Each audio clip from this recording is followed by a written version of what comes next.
Is this you? Do you struggle to close out games consistently and play hour-long games, maybe even 2-hour-long games? What about 3-hour-long games? Well, if you're struggling to close out games, then this is the video for you. Okay, so let's paint the story here so you know exactly what's going on in this game. This is an Abbasid versus Holy Roman Empire. This is actually me as the 10 Civs 1 Life player. Again, I like to change my Smurf name, but that's not the point. What is the most common thing you see when playing against the Holy Roman Empire, almost regardless of the civilization you choose? Well, if you guessed Fast Imperial, you would be correct, as that's exactly what happens this game. Now, this was a 2 TC into Fast Imperial, which is a very common thing as Holy Roman Empire versus Abbasid. But I know a lot of players, even high-level players, who complain that they cannot punish a Fast Imperial. And now I'm going to be showing 2 games for my case that showcase punishing a Fast Imperial. But going into this, I knew what my opponent was going to be doing. I was not surprised that he went Fast Imperial. I was expecting it. And I already have things planned. I have my archery ranges. I have my barracks. I'm going to start throwing down more production. I'm actually going to throw down a siege workshop. And the reason why is because the best way to punish a Fast Imperial HRE is to attack. Now, you might be thinking, but Blade, they have bombard towers and they have emergency repair. You would be correct, but you have to remember, emergency repair can only be used once every minutes, I think it is. I don't know if it tells me the cooldown time. It's like once every minute or something like that. And guess what? Outposts, even with the fortified outposts, don't last very long against trebuchets. What is the one thing I think I see high-level players do that I think is a big mistake when trying to punish a Fast Imperial Holy Roman Empire?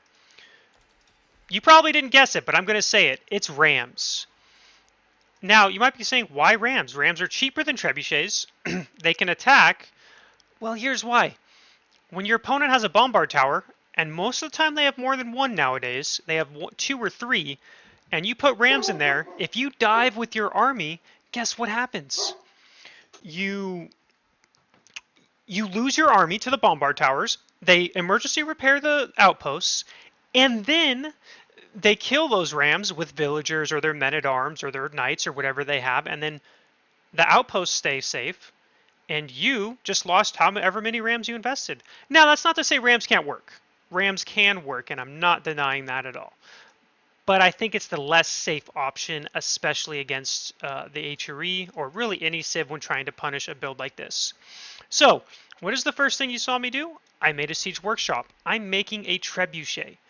Yes, they are expensive. You're going to notice my unit composition. I'm going men-at-arms and crossbow. Why am I going men-at-arms and crossbow, you might ask? That's another one I have, is men-at-arms to tank opponent men-at-arms while your crossbows kill them. Is really the short version of it. That way his men-at-arms can't just dive your crossbows and you're getting swarmed by 30 men-at-arms but you have no meat shield. Crossbows need a meat shield. And men-at-arms are a very great meat shield. They're better than knights because spearmen destroy the knights. And there's the only hard counter to these would be hand cannons and men-at-arms of the HRE player. But again, they just have to tank damage. The crossbows are what are doing the actual damage here. And so we're going to see our opponent, he's got 3 relics. He's spamming, he's pumping out of his Swabia, making units, using emergency repair soon. We got our first trebuchet, and we're just going to fast forward. I'm just going to showcase exactly what I do here. This is a very common tactic I use against Holy Roman Empire, and again, this will be against other civs too. And he's forced to retreat. He's going back. He's making bombard towers now. And he did use emergency repair, so this town center lived for a while. And, well, I guess he made a sprinkled one on this one. I think this next one's a bombard one. Yeah, there we go. This is the bombard one. And again, emergency repair doesn't matter when you have 2 or 3 trebs, right? 3 trebs, one-shot this. Bam, one shot. And this is where kind of, whoops, sorry. And this is kind of where things get difficult, right? So, as Holy Roman Empire, and I say this is, wow, that was not English. I say this civ specifically, and I hope you guys laughed at that, by the way, because I'm going to keep it in, is despite Holy Roman Empire going that fast Imperial, it takes time for this to kick in. Yes, he's pumping out villagers, but he still needs resources to get those Imperial upgrades, to get the structures out, like a bunch of barracks, invests in them, so, and then he's still got to complete his farm transition. So it's like, hey, HRE can get to that Imperial Age, but the game, it doesn't mean that they're ahead or anything. Usually, you have a significant military advantage. You've just got to use it. A lot of players I see in this situation, and again, I'm hoping I'll have a few games to show you, and against this Civ specifically, because this is just the most common one I see complaints on right now, is they'll see a bombard tower, it'll fire, and they'll do one of two things. They'll go back, and they'll try to go Imperial themselves. That's a big mistake, in my opinion. Or two, they try to make rams, and they go in with 3 or 4 rams, and surprise, and what a shock, men-at-arms or villagers kill the rams, the outposts stay alive because of emergency repair, or villagers repairing the outposts, and then they get fended off, and then they just, HRE just stabilizes and gets into a position where they just kill their opponent. And now I just mentioned this because it's so common, and now we're just going to kind of fast forward, and I'm going to show you what kind of happens here. We're going to burn down the Regnants so he doesn't get that gold bonus anymore. We're going to drop a keep. Again, dropping a keep is super important. I'm pausing again because I just want to emphasize this. You got to remember, right? They don't have an army. It takes time. You can do a forward keep drop most of the time and get away with it, assuming you do it at the correct time, like I am. You obviously have to play it by ear. If you see, if there's 3 bombard towers right here, I'm not going to try dropping a keep. I knew this outpost was fresh. It didn't have bombard. I think I don't think I had bombard yet. And you're just going to see me absolutely I get this keep up, denies a significant portion of farms. He has a keep up, but it's already going down. Emergency repair is nice and all, but we have 3 trebuchets. So he makes 2 culverins. He's already lost a lot of his men-at-arms because they engaged. And we still have 8 men-at-arms and 24 crossbows. 5 military to 6, or 5 now. And then this bombard tower is about to go down. And he just doesn't have the infrastructure or the economy anymore because we took him off farms, the Akin Chapel, to do anything. And then we have 4 trebuchets now. He can't dive the trebuchets with the culverins because his main army wasn't strong enough to face mine. And honestly, that's it. That's all there is to it in terms of ending a game, at least in this specific scenario right here. Try not to make rams.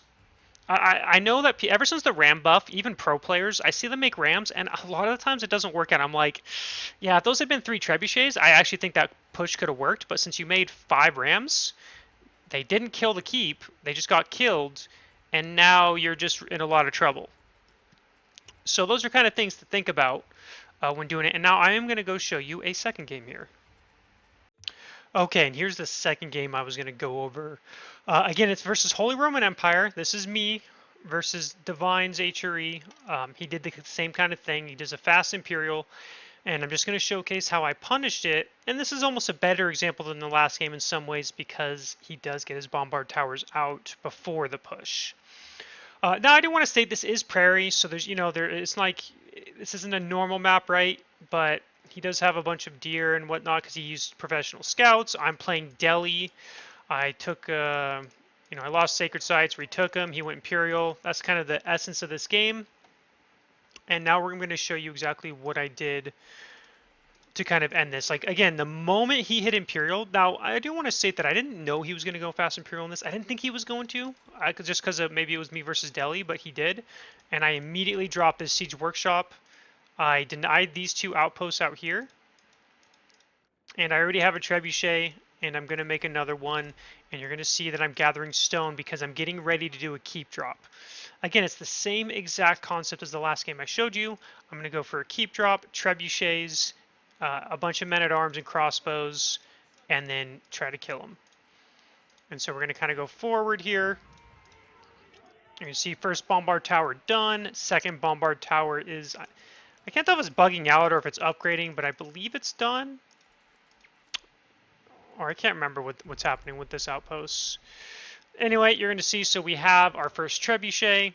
We're taking Sacred Sites. And we start working on this outpost to, again, kind of kill. So we're just going to fast forward a little bit here. I mean, the concept is the same. You just got to commit to an attack and not be scared to. Now you do want to keep your trebuchets safe. What is the big threat? You know, if his knights were to dive on it, but you can kind of see he's trying to get infrastructure out because he just hit Imperial like a minute or two ago now, and very tough to do. And our keep is going to deny his Akin, which is being used for the food under the TC, but no farms in this game, unlike the last one. But you're going to see, then we kind of do a little bit of diving. You see this bombard tower doing a bit of damage. Bombard coming in here.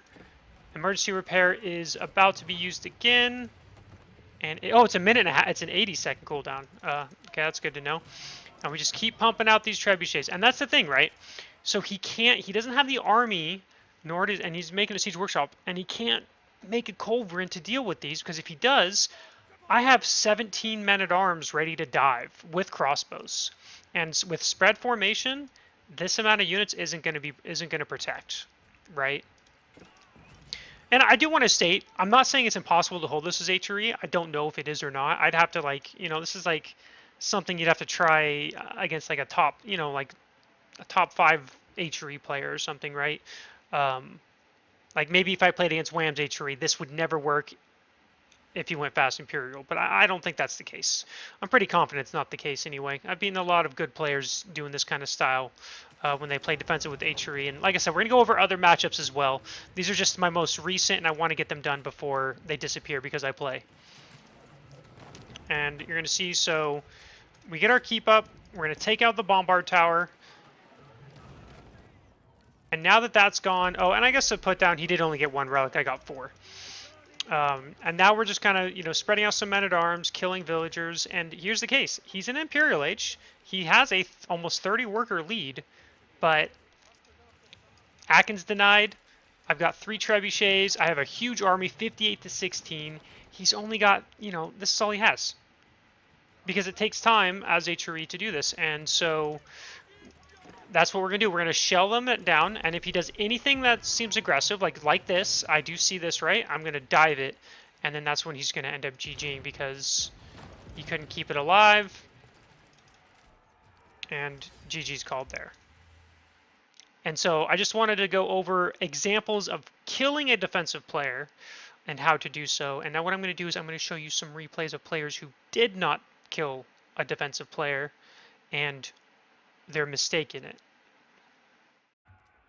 Here we go for the first game of how to end a game early that doesn't end early. Now, funnily enough, when I was starting to record this video in general, and I'm just going to kind of go away because I keep hearing the crossbows fire, is the fact that I hadn't played an hour-long game in like 6 months. Not even kidding.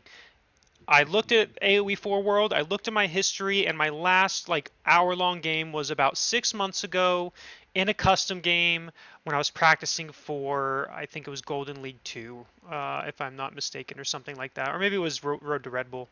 Either way, so I hadn't had that. I tell my chat that I'm going to be doing this video, and then I get 2 hour-long games that should have ended at about the 25-30 minute mark.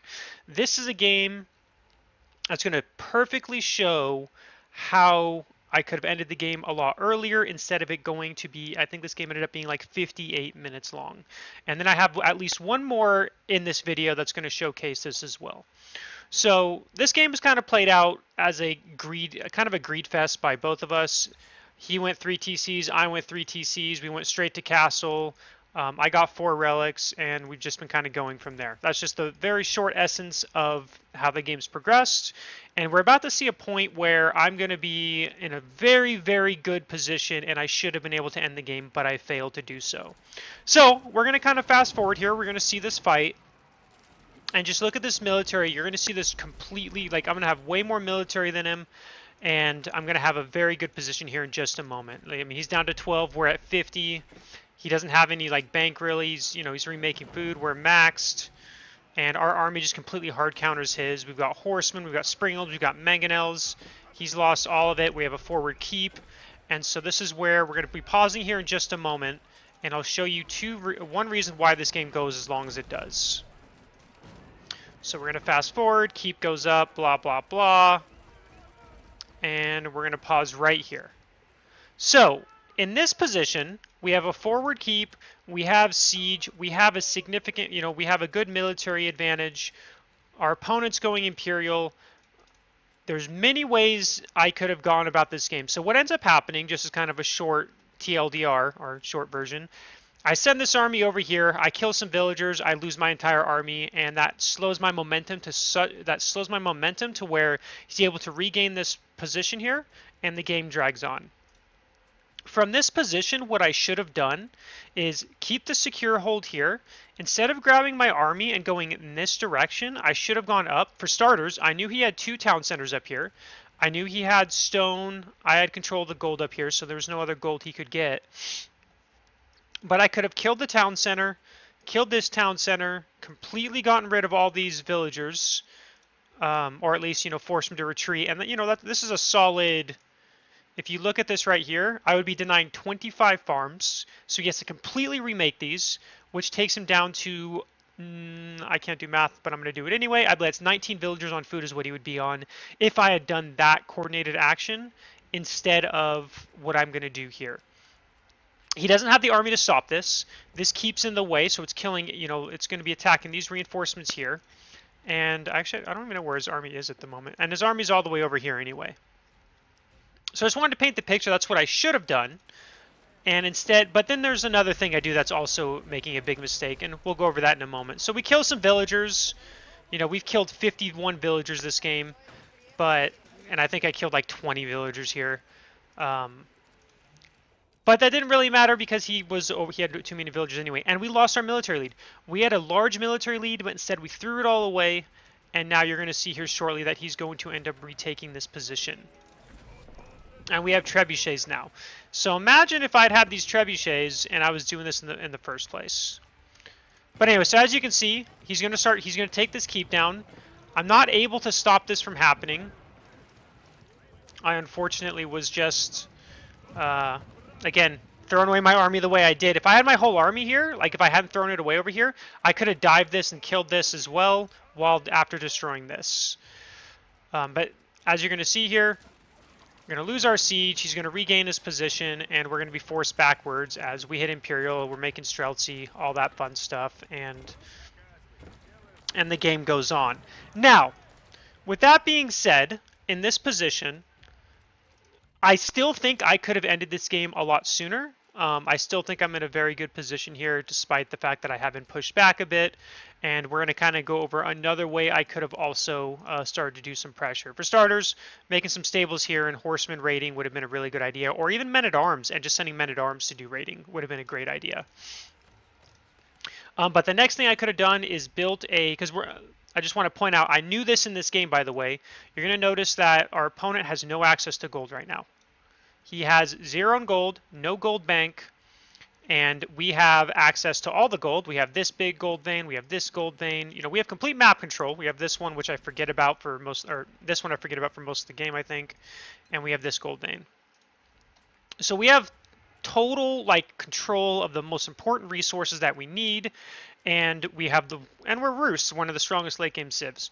So from this point on, what I should have done to end this game is, even after this complete disaster right here, is I should have stayed back, made a siege army, and protected it. Because what you're going to see here is I end up throwing away my siege so much this game that it makes this game go for 30 more minutes, because I prioritize fighting his army instead of protecting my siege, which is the biggest mistake. Because you're gonna see, and we're gonna fast forward. I just want you to see the mistakes so you kind of understand, I guess, so to speak. We're just gonna fast forward here. Like right now, we have a very solid army. We have 24 Streltsy, 11 Spearmen. He's got 15 Arbs and 24 Horsemen. If I were to keep my infantry right here, body blocking my Mangonels, body blocking my Trebuchets, I'm going to be able to take this out and I can push. Because he doesn't have the resources. I mean, he could use a market and sell, but he doesn't have the resources to keep siege production, whereas I can do that. And that's the big important factor here. Instead, you're going to see me make a big mistake and throw my army away again.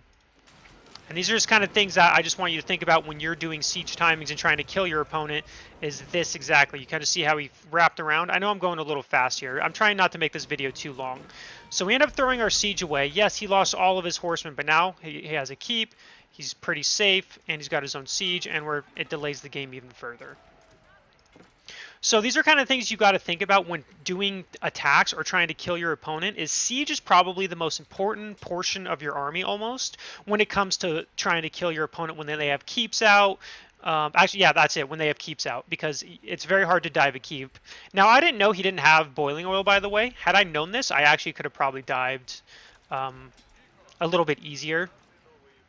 But that's regardless of the point, is you want to protect your siege, make a solid unit composition. So like in this instance in late game, Streltsy, Spearman, Horseman, Siege is kind of what I want.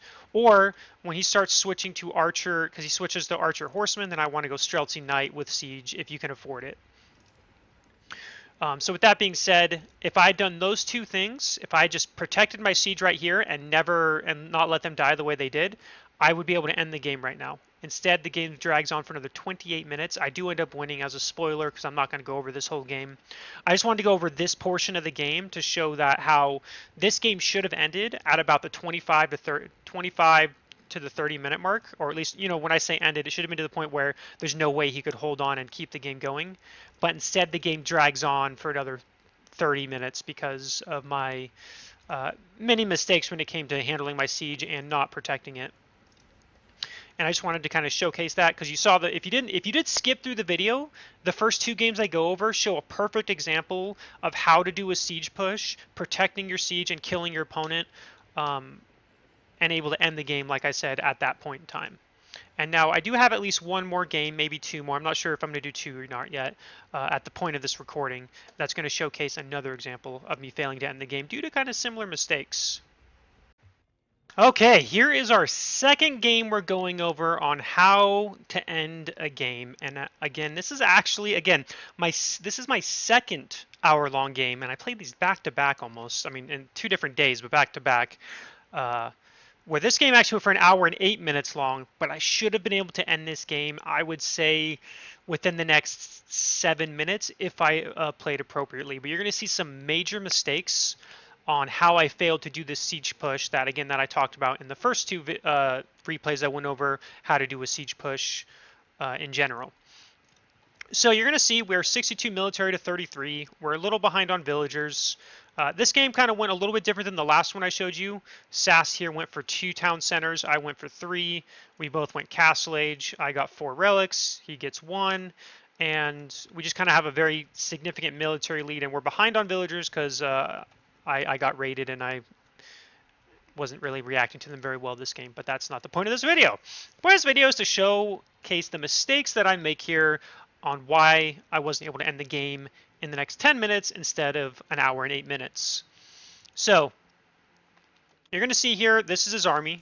He has 13 arbs, 4 archers, 5 knights against 22 crossbows, 18 spearmen, 6 archers. So we have more than a strong enough army to crush his army. He does have a mangonel, but here's where the mistakes start to come up for me. So I recognize that I have a much stronger army. I did scout this mangonel, but here's my very first mistake I do.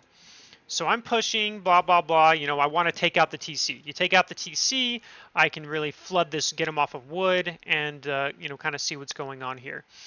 But I do a very similar thing to last game in that I do not micro my siege or protect my siege appropriately. What I should have done here is I did see the mangonel, so that's why I think I put my army so far back. But what I should have done is pull this back, wait until I get my springolds out, because we have springolds on the way, and get that siege army and then push. This is me being impatient, and you're going to see the consequences of it here in just a moment.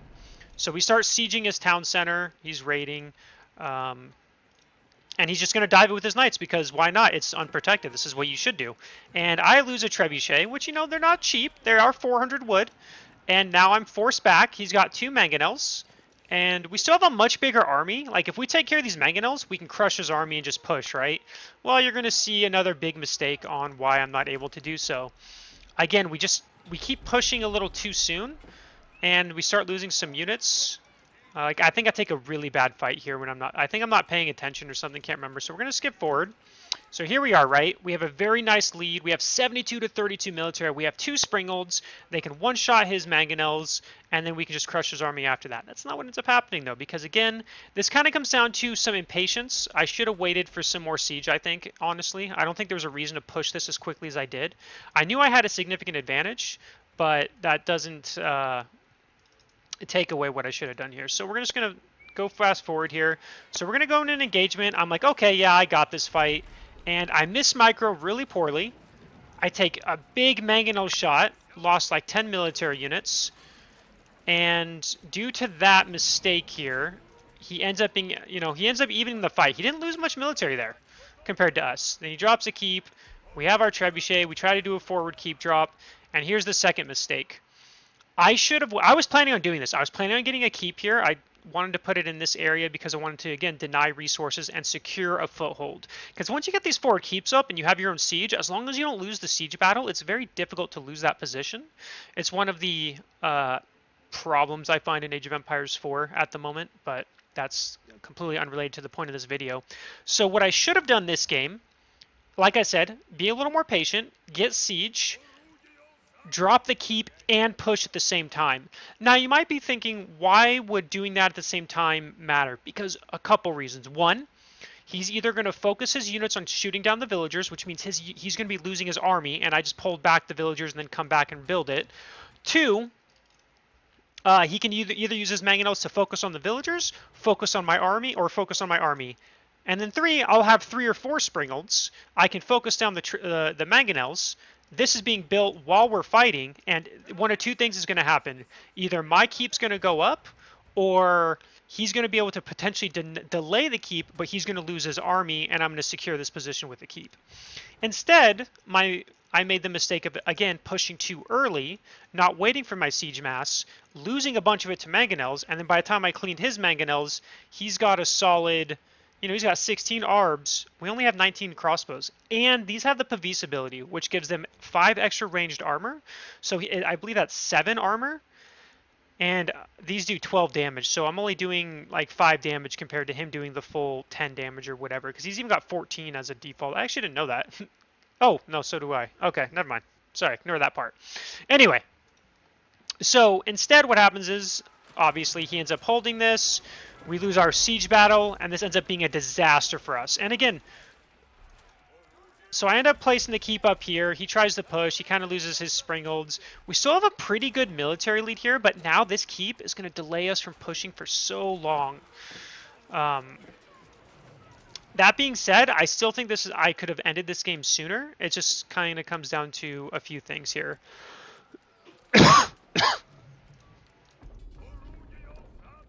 I think we take down this keep, by the way. So we're kind of going to show this here. We're starting to build up our siege mass. We have 4 Springolds. We have mangonels. I still think this game is very doable to end in an earlier portion. We still have we have almost double his military. Now you do have to remember a lot of that isn't a siege. And I believe if I recall, I do push this back and I make a terrible engagement. But we'll see in just a moment. So we're trying to kind of push in here. And again, we've kind of regained this area. We take out this TC. We're feeling really good about our position. And then this is kind of where the disaster happens again. I miss micro, I think, really badly, if I'm not mistaken. And yeah, I don't protect my siege enough. Again, when you're doing these kind of pushes, protecting your siege is so important. And I just want to reiterate that if you can't protect your siege, this push will not only not work, but it could end in disaster. So one of the weaknesses to this style of play, I just want to point out when you're trying to end the game, is it is also a way for you to lose the game. And this is probably a reason why a lot of players don't like taking this approach, because it is kind of a risk. Because if you end up being cleaned up, and I'm not talking about a close cleanup, I'm talking about like you get cleaned up in a decently one-sided fight, or your opponent is able to defend in a favorable fashion, let's just say that, it can end up snowballing, especially if you put forward production, right? Because let's say we lose this entire army and he keeps some of his alive. He pushes, he takes out these archery rangers, he takes out these siege engineers, and then we regain it, but we still lost a lot of ground. So we're going to kind of go forward here a little bit, and it's great. We have 4 trebuchets, but we don't have mangonels now, and thus his arbs and knights are able to kill our siege, and we just made another disaster fight. That's 2 really bad fights I took by mismicroing, by misplacing my army, and that's why this game ends up going on for another 44 minutes. Sorry for the coughing. I probably should just mute my mic for that, but too late now. And at this point, it kind of goes down to he's got a solid siege mass. We have a solid siege mass. We do go Imperial Age. And it kind of comes down to, again, we got to get that siege death ball. We have a little too much, you know, we have Springolds and 1 mangonel, but he's got 2 mangonels, and it kind of comes down to he's able to hold. And we do out micro him here, but the problem is, again, our ground army, we lost our mangonel, and we don't have the ground army to take his, so we're forced back once more. Despite that fact, we are still over double his military at this point, right? And so you would think, okay, maybe you can push this and win, but I end up not being able to.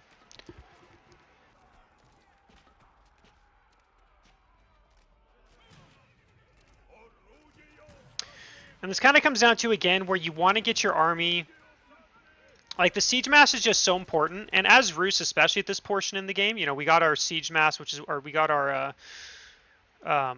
should have probably gotten this upgrade too, but we have our Rams upgrades, or we get our Ram upgrades soon, and this is when you want to start adding Rams, because when you have a military advantage like this, if you add Rams, which you see I do, you're typically able to kind of clean up and push forward, but ends up not being the case here. And as you're going to see, we kind of go forward, we try to ram him down, and he just gets a lot of time. And we do end up taking down this keep, we regain this position, but the same kind of problem happens that happened earlier, is I just leave my siege unprotected a lot, and he just ends up being able to kill it. Like, at this point in the game, I should be able to end the game here. Like, I should be able to, but what I need to do is get my army, because you're going to see I'm trickling in my army. I need to just protect my siege. You protect. I know this is probably kind of annoying because I'm repeating myself a little bit, but protecting your siege is so important because that's what allows these pushes to work. Just throwing your army away and letting your siege die is why the games drag for so long. Because you're going to see horsemen taking out the mangonels. Like 3 horsemen took out 2 mangonels. That should have never happened. Yes, we kept our Springolds alive, but now we only have 1 trebuchet. We lost our Rams, and we should be flooding Rams at this point, which was my plan, as you're going to see here. Although, did I forget to get lightweight beams? That'd be funny if I did.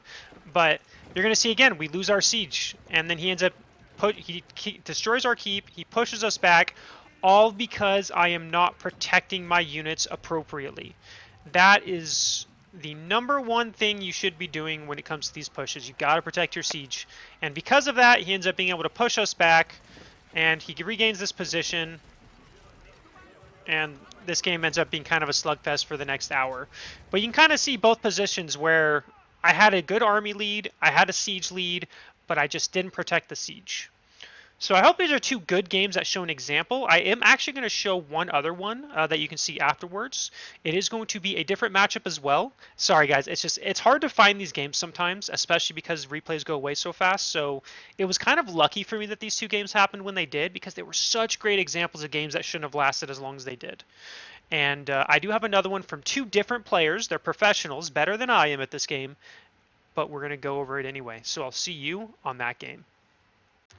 Welcome to our 3rd and final video that's going to go over how to end a game early and not have a game drag on. This game is a game between 3DB and the Muslim in the recent EGC Classic tournament, and I think this was actually a perfect game where I think, spoiler alert for those who don't want to get spoiled, this game should not have lasted as long as it did, and I think the problem was because B was a bit impatient and took some really bad fights, and this is French versus English this time. And so we're going to go over that right now. So starting at this point in the game, in this matchup specifically, when you play against English, you don't generally want to take fights in your opponent's base. Unless you have the army to do so, and I'm going to explain why, and you're going to see why here in a minute. So we have B, who's in Castle Age with Royal Bloodline veteran knights, against the Muslim, who's also in Castle Age, but has hardened Spearman and doesn't even have these upgraded yet to the hardened Spearman, which is the Castle upgrade. And this there's a reason why I'm going to this, I promise. So these are feudal age men at arms or spearmen against castle age royal bloodlines knights. And this fight is where it kind of shows how B was being a little too impatient and being overambitious in a fight. When you want to push an English player, especially as French, or really any civilization in the game, you need siege to push. You want mangonels. You want trebuchets. I always say trebuchets because yes, rams are cheaper, but the problem with rams is it's very hard to actually kill anything with rams in the Castle Age. I've said this before earlier in this video, but if you watch games, most of the time someone does Castle Age ram pushes, the rams die and do absolutely nothing, or they maybe kill a building. They don't generally do anything, especially against a civ like French and even against English when they're in their base and they have a bunch of melee units. In this instance, we're going to see B. He's going to engage right now. He has Castle Age tax. He's feeling good. He's got +2 ranged armor. You know, there's only 5 spearmen, and you're going to kind of see this fight not go very well for him. Because he's a little impatient. If he waited for mangonels, for example, he pushes with a mangonel or two. He can take Demu off this stone, and then he can use it to push him off wood, or maybe even go in the back here and get him off gold. Can do almost anything except this. He ends up losing his entire army, and out of it, he does kill a lot of Demu's army, and he does kill some villagers, but in total, not a very cost-effective attack. And this game ends up going on a long time because of this. So Demu ended up going with the white tower, so we could make Springolds. But if B had grabbed some villagers, you know, kept building his army, put a forward siege workshop, you know, harass with the knights. You know, pushing and prodding is good. You don't want to just like sit there and not do anything, but you don't want to take an engagement until you have the appropriate army to do it. Fighting against English in their base with network of castles or network of citadels when they have a bunch of units, it's just not recommended. You have to have a really good army advantage to be able to do so. And this is just kind of an example. So Demo was able to hold this push and is able to kind of secure himself in a position. I still put B in a better position. As you can see, his villager lead is there. But we're going to kind of fast forward, and we're going to go over a few more things here. Because we're going to see that this game drags on to, I think, 45 minutes, and I do not think this game should have ever lasted that long. I think this kind of becomes a case of B just being a little bit stubborn in some ways and not reacting or not making the right decisions to end the game sooner. Also, I am just going to put a mid-game disclaimer here. I am not flaming B. I'm not flaming Demu. I'm just going over an example. I know both of these players are better than me, but the point of this video is to show you how you could end games sooner. And we all do this, by the way. I said this earlier in the beginning of this video. Nothing is meant to be badness for any player because every player in the game will run into this situation. I don't care if you're Beastie Cutie, Marine Lord, Vortex, Lucifron, Puppy, Wham, so on and so forth. Every player is going to have games like this where they should have ended it sooner, but don't. The point of this video is to show you how to end the game when you're not sure how to. So we're going to kind of go forward here. And we're going to kind of see B take some other bad fights. Like he just kind of keeps engaging, but he doesn't have that siege army. And like I said, you really need siege against English. Not going siege just ends up really, really being painful. And you're going to see, you know, this is another great example, though, of what B's doing that's great, though. He took all 3 sacred sites, which is what you want to do, because taking sacred sites puts your opponent on a countdown and gives you some breathing room to try. You can try to defend it if you can, or you know, you force the opponent to actually move out of their base when they may not want to. But again, you're going to kind of see that B is not making any siege at the moment. He's still kind of trying to push with this archer knight mass, and that's great. You know, knights and archers are a strong composition against longbow, crossbow, spearmen. The problem is that it's just this army just is too big, right? It's 60 to 48. It's just way more cost effective. And we're going to see kind of another bad fight from B here very shortly as he tries to take a fight. I don't know why he made so many of these. I didn't even notice that. You know, he tries to raid, ends up killing villagers, but then he takes a really weird fight here. Again, no siege, so he's just pushing with half his army while half his knights go into the base to raid. and he ends up getting cleaned up here as well because he just doesn't have the appropriate army, and he's trying to end the game, I think, and just trying to rush it without being patient. This is kind of one of the points where patience is key, and you saw it with my games where I was impatient and I ended up taking bad fights as well. So again, just showing everyone does it. But if B had just gone with Siege, he would have been able to end this game. In my opinion, I think he could have ended it in the next probably 5 to 10 minutes, maybe. If he'd pushed with his original army mass with 2 mangonels, some springolds, and then some trebuchets, I think he can end up just cleaning up the Demu and winning the game here. Because we're gonna go forward a little bit, and you're just gonna see we finally see a mangonel out, right? And you're gonna see him. He actually doesn't do the best job protecting it because he's lost so many units that, I mean, just look at this. This is a massive army, right? And so he's going to end up losing both of these mangonels because of it. So we see another bad engagement by, B. Yes, he's getting some mango shots in, but his army ends up getting cleaned up, and he loses both his mangonels because he just doesn't have the army to protect them, and Demu's able to push him back once more. So that's 3 really, really bad fights. And so imagine if he had never taken that second fight here and that initial fight here in early Castle Age, and then he pushed with this same this addition to his army he lost plus 2 mangonels, I don't think Demu would have been able to do anything about it. I think he would have obviously made Springolds here, but at that point, the French player would add Springolds themselves, and I think he would be able to choke Demu out and end this game because he ends up denying him from gold anyway, because as you're going to notice, this is kind of Demu's only safe, and I put that kind of in quotes, safe gold for the rest of this game. There's a keep coming up here which denies this gold, and then there's a keep down here which denies this gold, and then there is this gold, but that's kind of, in range of the keep and all that stuff. And this kind of just goes to show that when you are impatient and you don't, wait to get that siege mass when you're trying to end the game in Castle Age, this can end up happening. And we're just going to fast forward now a little bit just to kind of showcase this a little more, because we see Demo trying to push here. And we're going to kind of go down to an interesting scenario here where I think Demu could have potentially won this game if he had made some different decisions here. So we're going to pause it right here. Just to kind of showcase, this is an example where I think now Demu could have won this game from this scenario instead of B ended up winning this in about a 48-minute game or whatever it is. So what Demu ends up doing here is he ends up pushing. He has a significant army lead, right? He has over double the military. Yes, the army value is almost even, but you have to remember that counts knights, and his knights are just getting demolished by the amount of crossbows, spearmen, and men-at-arms. What ends up happening in this game is Demu ends up going Imperial Age, and I think this is what ends up costing him the game from this point. If he had just kept building siege himself, he has Springolds. If he had kept adding a couple more Springolds, adding in his own trebuchets, I think he could have potentially pushed and won this game, or had a very, very good chance. He could have taken out this TC, could have denied this wood, denied this gold, and if you notice, the only other wood is all the way over here. I mean, he does have enough wood over here, and there's no way Demu has the army to really harass that.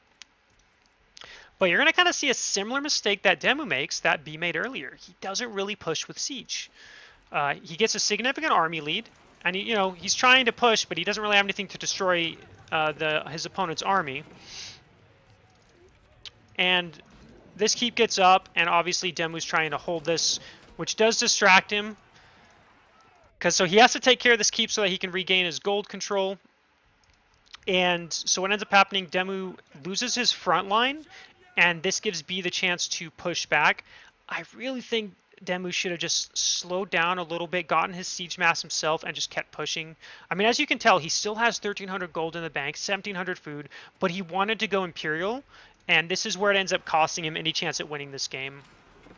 We're going to kind of fast forward here. You're going to see, he loses the siege fight because he only has 2 Springolds, whereas B had 3, I believe, and ends up losing his Springolds, losing his army, and Demu went from a very, very good position to where he's now forced backwards because he just has his army chilling here because he's trying to take care of this keep. His reinforcements were not coming across, and then he spends his only, this only has 1,300 more gold on it. He spends his only gold, his only saved gold to go Imperial Age, and so instead of being able to secure a potentially winning position, he kind of lets B regain map control here and ends up pulling all the way back, has lost all his siege, And then he goes Imperial Age and doesn't have the gold to really remass that siege mass. And we can see B doing what I was talking about earlier. He's starting to get that siege mass himself. He's got a bunch of Springolds, starting to add in Rams, and the game kind of drags on from here. So like that's kind of, I really don't think there's too much else for me to talk about in this one that I want to go over, because I think I went over both scenarios perfectly, or maybe not perfectly. You guys can be the judge of that. I think B should have won this game probably about 7 minutes ago. When I say won, in a position where it would have ended within probably 5 to 10 minutes, within the next few minutes, I think. If he had been a little more patient, gotten a siege mass, and then pushed, instead of pushing with Knight Archer and just kept losing them in small groups. And then on the flip side, I think Demu, after those mistakes be made, could have won the game right here if he had invested into siege and army instead of going Imperial Age. I honestly believe Imperial Age is what cost Demu any chance of winning this game, because he doesn't have the gold income to really get Imperial upgrades. Yes, he had, I can't remember what it's called, the farm upgrade that gives you gold, but enclosures. But that he doesn't have any map control for gold, which you need now as English. You need to gather gold as well. You can't just rely on that to get your upgrades. The gold income is just too slow. And so that's going to kind of do it for this final part of the video. I do recommend listening to the ending for any feedback, or if for anything you want to see in my next few videos. And that is going to be the video on how to end a game early. Now, it's very hard because there's 10 civilizations in the game. I can't go over every single scenario. I can only give you a generic example like the games I showed of pushing with a siege army, protecting your siege, attacking, and how to attack and what to focus on and all that stuff. But there's so many other scenarios about this. So what I'd like to do is actually continue this series a little bit into a few more on Civ specific matchups. But I'd like to know, what matchups do you want to see on how to end a game early? And when I say early, I mean before the hour mark, or even 45 minutes. So feel free to comment on the video below. It'd be great if you're like, hey, for example, I want to see how to beat Rus versus English, or whatever, English versus Malians, or whatever. How could you end the game early, or stuff like that. If you don't want to see this series continue, also feel free to put that and I'll think of another video series to do. But I think this is very interesting because I know a lot of players complain about having long games, and I do honestly believe a lot of those games are avoidable. The other player ends up being either too passive or just doesn't invest in the right amount of siege. They usually invest in Rams, which, again, if you watch EGC Classic, you watch the Conqueror's Cup, if you watch any of those and you see those Ram pushes in Castle Age, they rarely work. I just can't tell you how many times I've watched players do that. But if they'd made 3 or 4 trebuchets instead of 10 Rams and losing them, I think they could have pushed and been able to win the game. Anyway, hope this series helped you out. Please, again, comment below for anything you'd like to see. Or, again, if you thought this sucked, say it. Say, Blade, you sucked. Don't ever do videos again, and maybe I'll stop. Just kidding. I won't. All right. Thank you, and I'll see you in the next one.